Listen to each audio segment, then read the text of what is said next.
नमस्कार, news India देख रहे हैं आप। मैं हूं आपके साथ सपना। रुक करेंगे देवभूमि की खबरों का। सीएम पुष्कर सिंह धामी का उत्तरकाशी दौरा। जन जन की सरकार, जन जन के द्वार कार्यक्रम चिन्याली सौड़ में कार्यक्रम का आयोजन किया गया। कार्यक्रम में सीएम पुष्कर सिंह धामी शामिल हुए।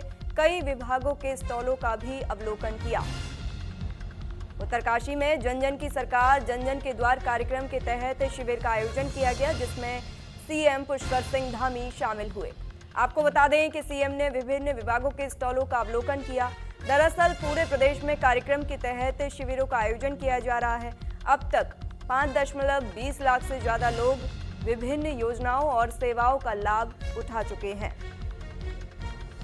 पूरे प्रदेश में अब तक 650 से ज्यादा कैंपों का आयोजन भी हो चुका है। कई विभागों के स्टॉलों का अवलोकन किया। अभी शिविर लग रहे थे जिलों के माध्यम से।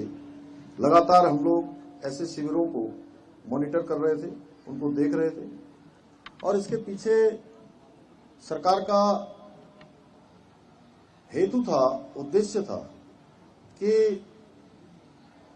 छोटे छोटे कामों के लिए, जिनके लिए अभी हमारे मुख्य सचिव महोदय ने यहां से बताया कि जनता को बहुत दूर दूर जाना पड़ता था, जिला कार्यालयों के चक्कर लगाने पड़ते थे,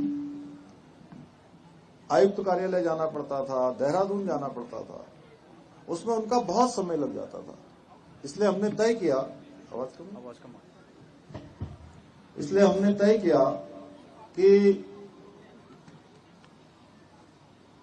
जन जन की सरकार है, क्योंकि जनता ही सरकार बनाने का काम करती है, तो सरकार को जनता के पास जाना चाहिए। और 17 दिसंबर से ये शिविरों का कार्यक्रम प्रारंभ किया गया। 17 दिसंबर से कार्यक्रम प्रारंभ हुआ और हमने देखा कि इसके बहुत अच्छे परिणाम आने लगे। लोगों को अपनी समस्याओं के लिए अब कहीं दूर जाने की जरूरत नहीं पड़ रही थी, बल्कि उनके घर के पास सरकार के 23 प्रशासनिक विभाग वहीं पर जाकर शिविर लगा रहे थे, उनकी जन सुनवाई कर रहे थे। सभी जनपदों में जिलाधिकारी उनकी लगातार स्वयं मॉनिटरिंग कर रहे थे, उन शिविरों में भाग ले रहे थे। हमारे दोनों मंडलों के कमिश्नर, हमारे प्रोटोकॉल के जो इसको देखने वाले हैं सचिव, और इसके साथ साथ मुख्य सचिव और मैं स्वयं हमने तय किया कि कोई भी शिविर केवल औपचारिकतावश न लगाया जाए। लोगों के वहां पर प्रमाण पत्र बनाए जाए, लाभार्थी योजना का लाभ दिलाया जाए। जो छोटे छोटे काम हो सकते हैं या जो दीर्घकालिक काम हैं, उन कामों की एप्लीकेशन ली जाए, उनके प्रस्ताव लिए जाए, उनको भविष्य की योजनाओं में सम्मिलित किया जाए। और कुछ ज्यादा बजट से संबंधित है, कोई नीति संबंधित विषय है, तो उसको राज्य सरकार को प्रेषित किया जाए। तो भाइयों बहनों, इसके पीछे यही हेतु था कि समय भी बचे, लोगों की परेशानी भी बचे। मुख्यमंत्री पुष्कर सिंह धामी का पौड़ी दौरा। बजट से पहले संवाद कार्यक्रम में शामिल होंगे सीएम। सीएम के दौरे को लेकर प्रशासन की तैयारियां तेज। सीएम पुष्कर सिंह धामी बजट से पहले पौड़ी में संवाद कार्यक्रम में शामिल होंगे। मुख्यमंत्री के प्रस्तावित दौरे को लेकर जिला प्रशासन ने तैयारियां तेज कर दी हैं। जिलाधिकारी स्वाति एस भदौरिया ने बताया कि कार्यक्रम के लिए सभी आवश्यक व्यवस्थाएं पूरी कर ली गई हैं, सुरक्षा के पुख्ता इंतजाम किए गए हैं और संबंधित विभागों को जिम्मेदारियां सौंप दी गई हैं। लोक निर्माण विभाग की ओर से शहर की सड़कों को दुरुस्त और साफ किया जा रहा है। साथ ही नालियों की सफाई का कार्य भी युद्ध स्तर पर जारी है, ताकि मुख्यमंत्री के आगमन से पहले सभी व्यवस्थाएं सुचारू रूप से सुनिश्चित की जा सकें। सीएम के दौरे को लेकर प्रशासन ने पूरी तैयारियां कर ली हैं, जिससे बजट से पहले मुख्यमंत्री पुष्कर सिंह धामी का ये पौड़ी दौरा है। सीएम के दौरे को लेकर प्रशासन की तैयारियां तेज हैं और सुरक्षा के पुख्ता इंतजाम किए गए हैं। व्यवस्थाएं पूरी कर ली गई हैं कार्यक्रम की। जिलाधिकारी स्वाति एस भदौरिया ने बताया कि कार्यक्रम के लिए सभी आवश्यक व्यवस्थाएं पूरी कर ली गई हैं और सुरक्षा के पुख्ता इंतजाम किए गए हैं और संबंधित विभागों को जिम्मेदारियां भी सौंप दी गई हैं। लोक निर्माण विभाग की ओर से शहर की सड़कों को दुरुस्त और साफ किया जा रहा है। साथ ही नालियों की सफाई का कार्य भी युद्ध स्तर पर जारी है, ताकि मुख्यमंत्री के आगमन से पहले सभी व्यवस्थाएं सुचारू रूप से सुनिश्चित की जा सके।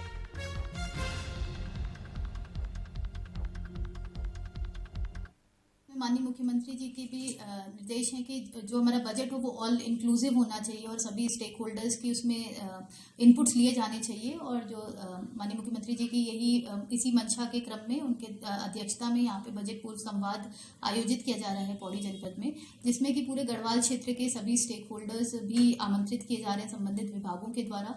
और इसमें वित्त विभाग नोडल विभाग रहेगा और जितने स्टेक होल्डर्स हैं उनके जो भी वहाँ पे इनपुट्स आएंगे उसके अनुसार से जो इनपुट्स लेकर वित्त विभाग अपने बजट को भी प्रिपेयर करेगा, जिससे कि एक ऑल इंक्लूसिव बजट यहाँ पे।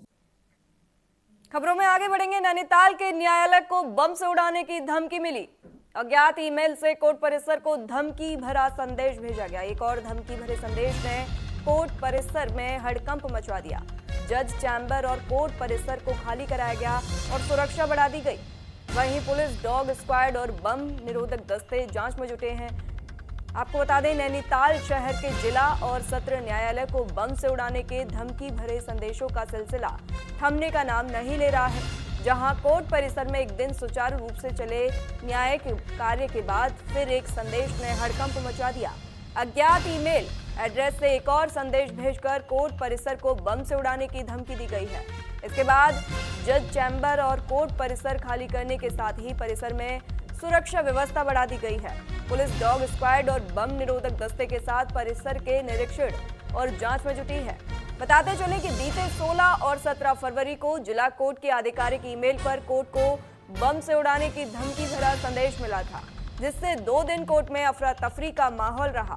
फिलहाल पुलिस ने परिसर में सुरक्षा व्यवस्था बढ़ा दी है। परिसर में प्रवेश करने वाले लोगों की चेकिंग के साथ ही बाहरी लोगों से पूछताछ भी की जा रही है।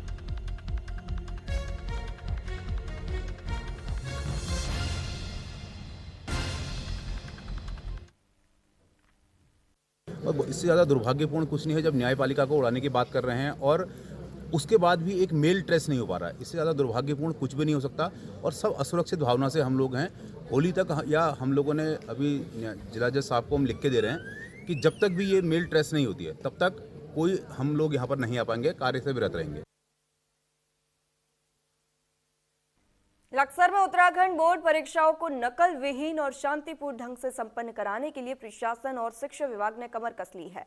इसी क्रम में एसडीएम सौरभ असवाल और खंड शिक्षा अधिकारी विनोद कुमार ने परीक्षा केंद्र व्यवस्थापकों और पुलिस अधिकारियों की बैठक लेकर आवश्यक दिशा निर्देश दिए, जिसको लेकर एसडीएम सौरभ असवाल ने कहा कि सभी केंद्र व्यवस्थापकों और कस्टोडियन के कंधों पर बड़ी जिम्मेदारी है। शासन और विभागीय नियमों के अनुरूप पूरी पारदर्शिता के साथ नकल विहीन परीक्षाएं कराना सुनिश्चित किया जाए। खंड शिक्षा अधिकारी विनोद कुमार ने बताया कि लक्सर और खानपुर क्षेत्र में कुल 21 परीक्षा केंद्र बनाए गए हैं। सभी केंद्रों पर कड़ी सुरक्षा व्यवस्था के बीच प्रश्न पत्र पहुंचा दिए गए, जिन्हें डबल लॉक में सुरक्षित रखा गया है। साथ ही बीओ कार्यालय को कंट्रोल रूम बनाया गया है, जहां से पूरे परीक्षा कार्य की निगरानी की जाएगी।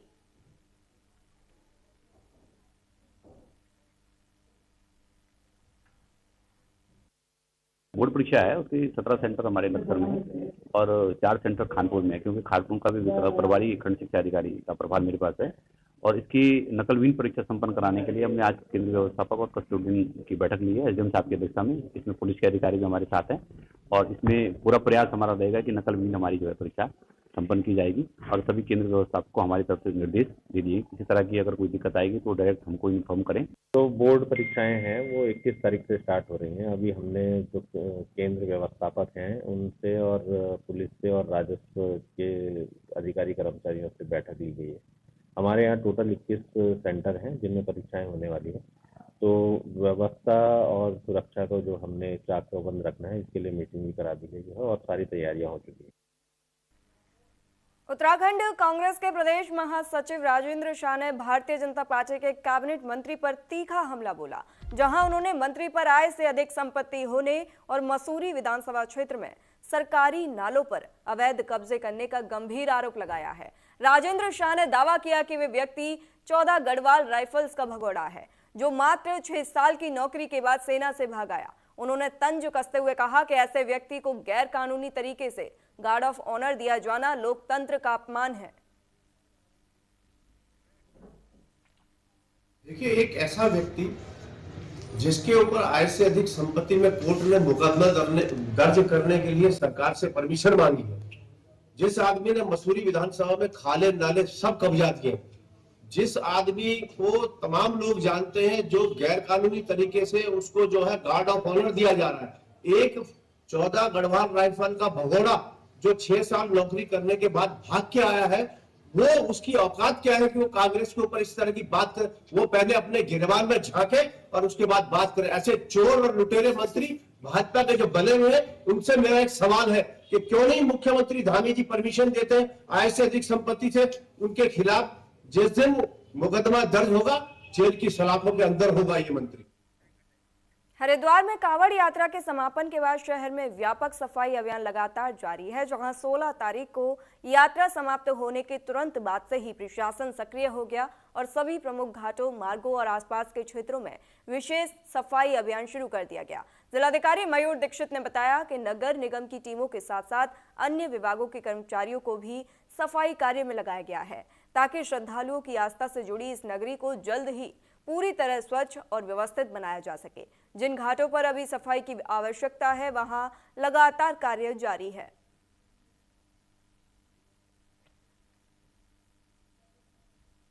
देखिए, अभी जैसा आप जान रहे हैं कि हमारे पूरे जनपद में पिछले 3 महीने से सफाई अभियान चल रहा है और अभी रिसेंटली जो शारदीय कांवड़ यात्रा समाप्त हुई, उसके बाद पुनः हमें आवश्यकता प्रतीत हुई है इस अभियान को पुनः गति देने की। अभी अभियान हमने जब कांवड़ यात्रा खत्म हुई 16 फरवरी के आसपास, उसके बाद से पुनः सभी लोगों को सहभागिता के साथ एक अभियान चलाया जा रहा है।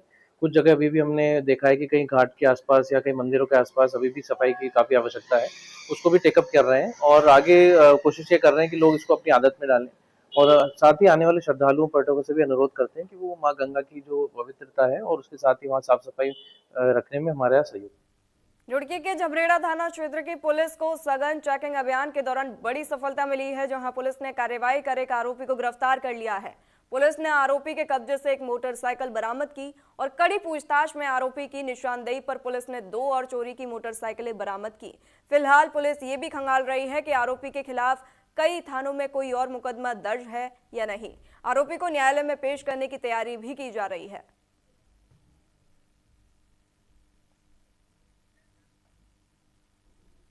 रात्रि चेकिंग के दौरान हमारे एसओ झबरेड़ा और उनकी टीम थाना क्षेत्र में चेकिंग कर रही थी, तो सघन चेकिंग थी। उसमें एक व्यक्ति जो दीपक नाम का है, जिसका घर सहारनपुर देवबंद में है, वो व्यक्ति एक बाइक के साथ था।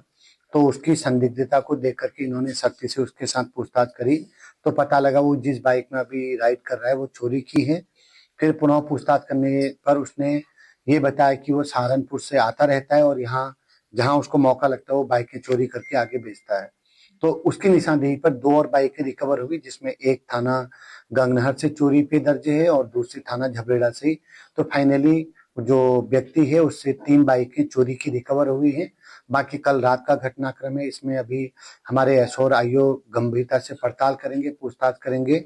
हरिद्वार पुलिस ने यातायात नियमों के उल्लंघन पर प्रभावी कार्रवाई करते हुए पंत द्वीप पार्किंग क्षेत्र में विशेष चेकिंग अभियान चलाया। अभियान के दौरान एक वाहन में ब्लैक फिल्म लगी पाई गई और हाई सिक्योरिटी नंबर प्लेट होने के बावजूद नंबर प्लेट मानक के अनुरूप नहीं मिली। सीपीयू टीम ने तुरंत मोटर वाहन अधिनियम के तहत चालान किया और मौके पर ही वाहन से ब्लैक फिल्म हटवाकर सही नंबर प्लेट लगवाई।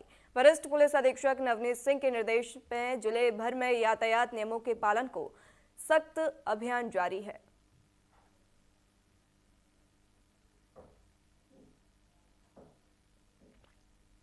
पंतद्वीप पार्किंग में ये चेकिंग अभियान चला है। ड्रग्स फ्री उत्तराखंड अभियान के तहत विकासनगर पुलिस को बड़ी सफलता मिली है, जहां हरबटपुर क्षेत्र में चेकिंग के दौरान भारी मात्रा में अवैध चरस के साथ एक तस्कर को गिरफ्तार किया गया है। आरोपी के खिलाफ एनडीपीएस एक्ट में मुकदमा दर्ज कर उसे न्यायालय में पेश किया जा रहा है।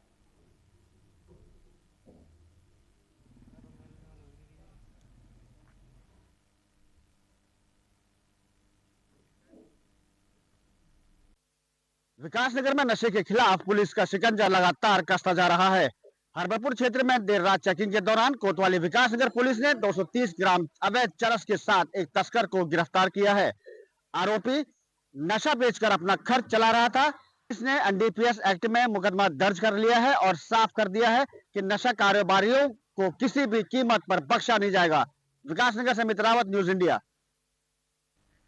बागेश्वर शहर में गुलदारों की मौजूदगी से दहशत का माहौल है, जहां 3 गुलदार का कुनबा एक साथ सड़क पर टहलते हुए दिखाई दिया।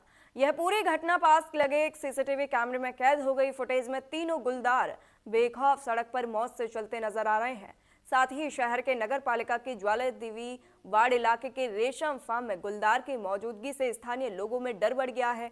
वन विभाग के कर्मी लोगों को माइक के जरिए अलर्ट कर रहे हैं। लोगों ने वन विभाग से क्षेत्र में गश्त बढ़ाने और सुरक्षा के पुख्ता इंतजाम करने की मांग की है। वन विभाग ने मामले की जांच कर निगरानी बढ़ाने की भी बात कही।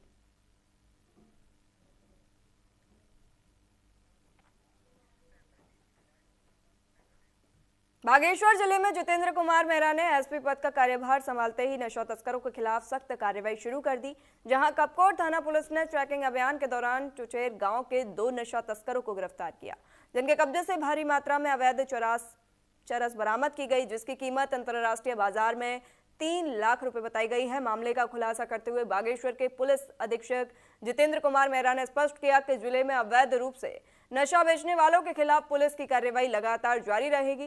पुलिस प्रशासन ने साफ संकेत दिए हैं कि आने वाले समय में नशा कारोबारियों पर शिकंजा और कसा जाएगा।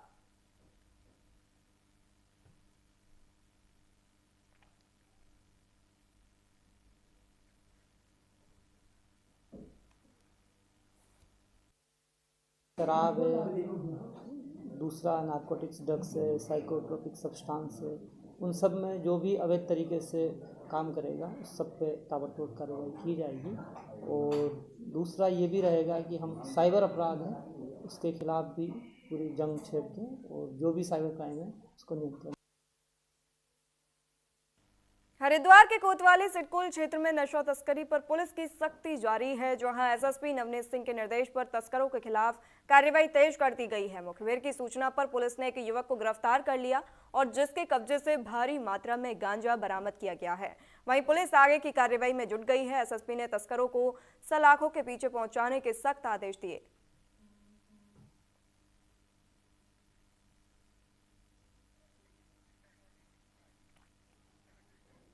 उत्तराखंड में कांग्रेस के वरिष्ठ नेता गणेश गोदियाल ने भारतीय जनता पार्टी पर तीखा हमला बोलते हुए कहा कि भाजपा में लोकतंत्र नाम की कोई चीज नहीं रह गई। उन्होंने हैरानी जताते हुए कहा कि सरकार के 5 साल पूरे होने को हैं, लेकिन मंत्रिमंडल की आधी सीटें अब तक खाली पड़ी हैं।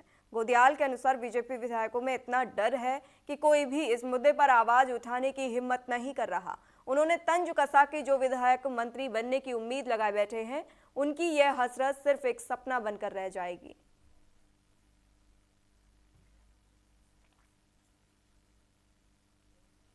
कितनी बड़ी बात है कि 5 साल निकलने को है, अभी तक मंत्रिमंडल की इतनी सीटें, आधी सीटें खाली हैं मंत्रिमंडल की। जब जब मुख्यमंत्री दिक्कत में आते हैं तब तक वो अचानक दिल्ली की यात्रा करते हैं और एक शगुफा यहाँ छोड़ जाते हैं कि मंत्रिमंडल विस्तार के बारे में मैं चर्चा करने गया, ताकि विधायक शांत हो जाएं और उनको लगे कि मेरा भी नंबर आ सकता है, इसलिए चुप रहो। तो ये सिर्फ और सिर्फ मंत्रिमंडल विस्तार का विषय मुख्यमंत्री के राजनीतिक सेटिंग और राजनीतिक मैनेजमेंट प्रबंधन का विषय रह गया है, इसके अलावा और कुछ नहीं। उत्तराखंड में बीजेपी सरकार के कार्यकाल का ये आखिरी साल है, लेकिन मंत्रिमंडल विस्तार को लेकर अभी तक कोई निर्णय नहीं लिया गया, जिसके चलते लंबे समय से अभी तक खाली पड़े कैबिनेट में मंत्री पदों को भरने के लिए तरह तरह के अनुमान लगाए जा रहे हैं। वहीं बीजेपी विधायक खजान दास का इस विषय पर कहना है कि मंत्रिमंडल विस्तार करना मुख्यमंत्री धामी के निर्णय लेने के बाद ही संभव हो सकता है। उन्होंने बताया कि कम समय मंत्रिमंडल विस्तार के लिए रह गया है, क्योंकि कार्यकाल का समय कुछ महीने ही बचा है।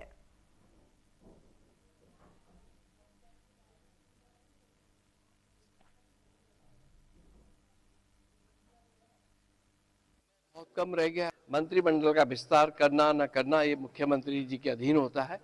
मुख्यमंत्री जी हमारे शीर्ष नेतृत्व जो दिल्ली में बैठा है और हमारा प्रदेश का नेतृत्व आपस में बातचीत करते हुए, मुझे लगता है कि समय बहुत कम रह गया है। 10 महीने बाद 11 महीने बाद चुनाव में जाना है, इसलिए विस्तार होगा भी तो ठीक है, नहीं भी होगा भी ठीक है। सरकार हमारी चल रही है, काम चल रहा है। मंत्रिमंडल का विस्तार करना न करना।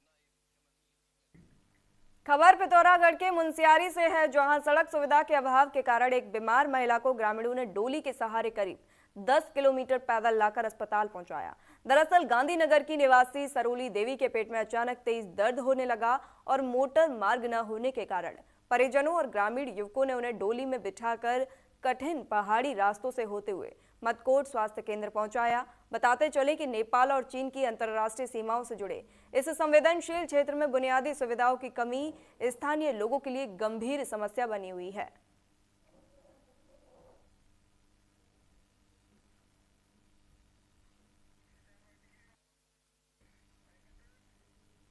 लोहाघाट में गुरुवार को कमांडेंट संजय कुमार के दिशा निर्देश में सेवानिवृत्त दिवस को धूमधाम के साथ मनाया गया। कार्यक्रम में बड़ी संख्या में सेवानिवृत्त हिमवीर मौजूद रहे और कमांडेंट संजय कुमार ने सभी सेवानिवृत्त हिमवीरों को फूल माला पहनाकर जोरदार स्वागत किया। तो वहीं कमांडेंट ने बताया कि आईटीबीपी हमारा परिवार है। हर साल फरवरी में सेवानिवृत्त दिवस को काफी धूमधाम के साथ मनाया जाता है, जिसमें सेवानिवृत्त अधिकारियों जवानों को सम्मानित किया जाता है और उनकी समस्याओं को सुना जाता है, साथ ही उनका समाधान भी किया जाता है।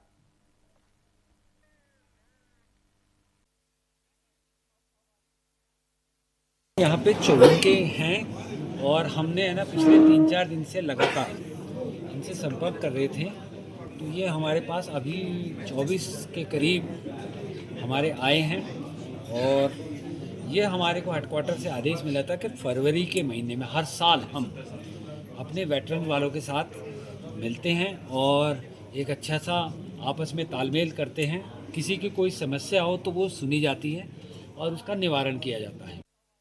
सैनिक इस बटालियन में जब भी हम आए, जो भी समस्या हुई हमारी टोरल सेनानी महोदय ने सारी सॉल्व की। और जब भी हम यहाँ सामान कैंटीन के लिए आते हैं तो हमको गाड़ी की सुविधा मिलती है, खाने की सुविधा मिलती है और अन्य जो भी सुविधाएं हैं, चाहे घरेलू सुविधा हो चाहे घरेलू कोई हमारी दिक्कतें हो वो दूर होती हैं। इस फोर्स ने हमको बहुत कुछ दिया है। लोहाघाट से है, जो हम महाविद्यालय में लॉ कॉलेज खोलने की मांग को लेकर पिछले 3 दिनों से चल रहा धरना गुरुवार को समाप्त हो गया। आपको बता दें, बारिश और ठंड के बावजूद संघर्ष समिति सदस्य धरने पर डटे रहे और कहा कि 3 दिनी धरना शासन प्रशासन के लिए चेतावनी था। साथ ही कहा कि मुख्यमंत्री की घोषणा के बावजूद लोहाघाट में लॉ कॉलेज नहीं खुल पाया, जिसका खामियाजा यहाँ के छात्र छात्राओं को भुगतना पड़ रहा है। और जिलाधिकारी के माध्यम से मुख्यमंत्री को ज्ञापन सौंपते हुए कहा, अगर जल्द लोहाघाट महाविद्यालय में विधि संकाय नहीं खोला गया तो अप्रैल में अनिश्चितकालीन धरना शुरू किया जाएगा। बड़ी बात तो ये है कि हमने 3 दिन का सांकेतिक धरने का हमने प्रशासन को हमने ज्ञापन दिया था। आज 3 दिन हमारे पूरे हो रहे हैं और आज से हमने एक महीने का हम शासन प्रशासन को समय देंगे और अप्रैल से अगर हमारे 1 महीने के अंदर हमारी मांगों को पूरा नहीं किया गया, विधि संकाय की कक्षाएं शुरू नहीं की गई, तो हम पूरी जनता को, युवाओं को, सब लोगों को साथ में लेकर इसी चौराहे पे धरना देकर हम तो ये कह रहे हैं तंबू डाल के हम बैठ जाएंगे। रात हो दिन हो चाहे कैसा भी हम उठने वाले नहीं है। ये हमारा धरने का तीसरा दिन था, आज हमारा समापन है और हम युवाओं की मांग को देखते हुए ये अप्रैल तक का समय हम शासन प्रशासन और सरकार को दे रहे हैं। अगर हमारी मांग अप्रैल तक मानी गई तो ठीक है, अगर नहीं मानी गई हमारा अनिश्चितकालीन धरना होगा, जिसमें हम अपने क्षेत्र के, क्योंकि लोहाघाट एक केंद्र बिंदु है 3 ब्लॉकों का, हम अपने क्षेत्रीय लोगों को जुटाते हुए आगे की रणनीति बनाएंगे और आंदोलन को तेज बनाएंगे, धारदार बनाएंगे। अभी हमारा जैसे पूर्व वक्ताओं ने बताया, आज हमारा 3 दिन का जो सांकेतिक धरना था वो समाप्त हो चुका है। अगर हमारी मांगें पूरी नहीं होती 1 महीने के अंदर तो हम पुनः एक बड़े स्तर में आंदोलन करेंगे और सरकार को चिताएंगे और हमारी मांगें पूरी होनी चाहिए। रुड़की में युवक ने लाइसेंस से पिस्टल से खुद को गोली मारकर आत्महत्या कर ली, जिससे इलाके में हड़कंप मच गया। तो वहीं घटना की सूचना मिलते ही मंगलौर कोतवाली पुलिस मौके पर पहुंची और शव को कब्जे में लेकर पोस्टमार्टम के लिए भेज दिया। हालांकि पुलिस हर एंगल से जांच पड़ताल कर रही है।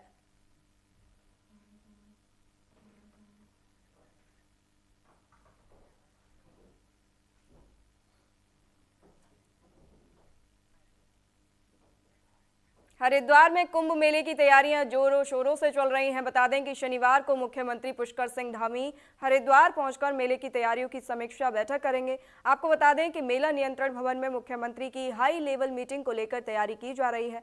तो वहीं सीएम धामी मीटिंग के साथ कुंभ के निर्माण कार्यों का निरीक्षण भी कर सकते हैं।